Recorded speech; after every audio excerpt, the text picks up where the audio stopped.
So we're going to go after a hands-off approach, kind of semi-hands-off. This is something that you can use alerts for and actually trade on your phone no matter where you are because the setup's already in your head and you're just waiting for triggers. So basically I can't do the alerts because I'm in a replay mode, but you would want to set an alert for your 100 moving average. This is this yellow one right here to cross up of this red because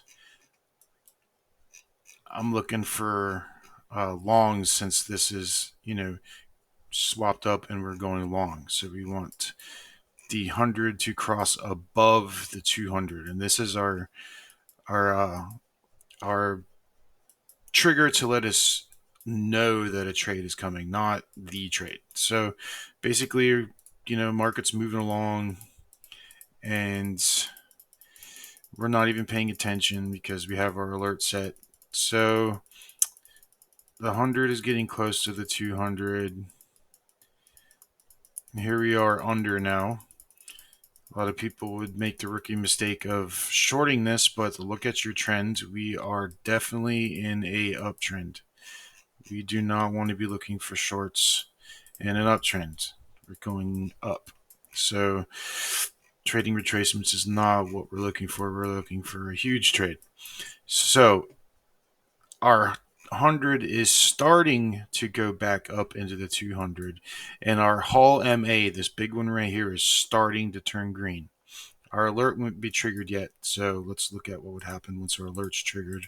Okay, our alert would be triggered at that point to give us a signal to start paying attention to what's going on. Right now is not the entrance. We are high. We are really high. And if you look at like a Donchian channel or something, we are at the top of this move. We do not want to be entering long at the top of anything. So what you're going to do is you're going to wait for price to come back and retest the 200. So at this point, you can set another alert for price to cross the 200 or crossing the 100 if you want to start looking early, in case it doesn't actually tag to 200 because it doesn't always. So we're going to wait for price to come back down. And again, we're using alerts, so we're not staring at this. So the 100 is above the 200. So now we're starting to see when our Hall MA is actually pointing up. It is green. We are looking for buys. This is not the zone. Our histogram is showing red. This is not where you want to buy. We are coming down. Okay, we've just tapped the 200. We're rejecting the Hall MA.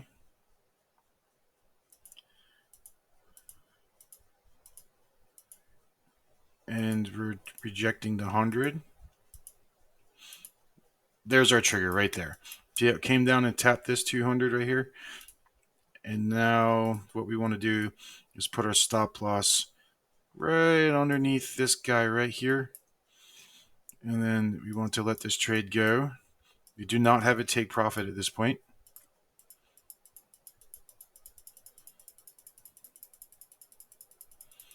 There we go. The 100 and 200 are staying parallel. That's good. Your Hall MA is continuing to go up, so we're not worried about anything. Worried about nothing. Still not worried about nothing.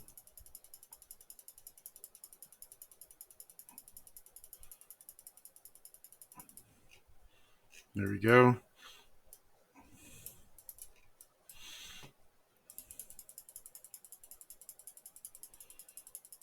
And at this point, our 200 is well above our entry.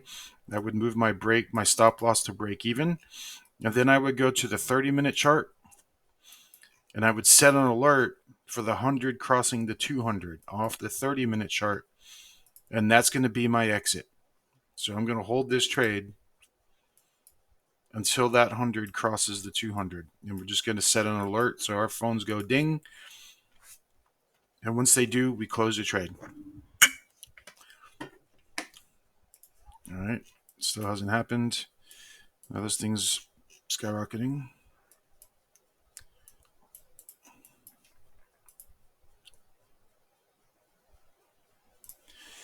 Still going up.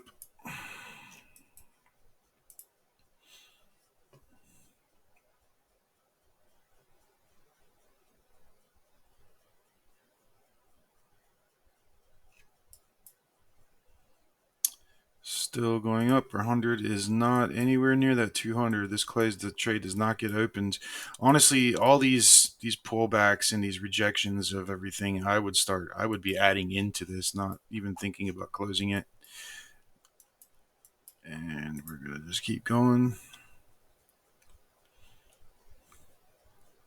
Still looks good. 100 is nowhere near the 200. Oh, that's the end. Well, that was Friday. So if we would have closed on Friday, which I don't know if I would have or not, the end of the day was right there. So we'll just make this fair and put it right there. I probably wouldn't, but let's see. So let's see what our risk to reward is going to be. Look how tight our stop loss was. It was right there. Now we're break even. Shit. I shouldn't have changed it. I'll have to move it back.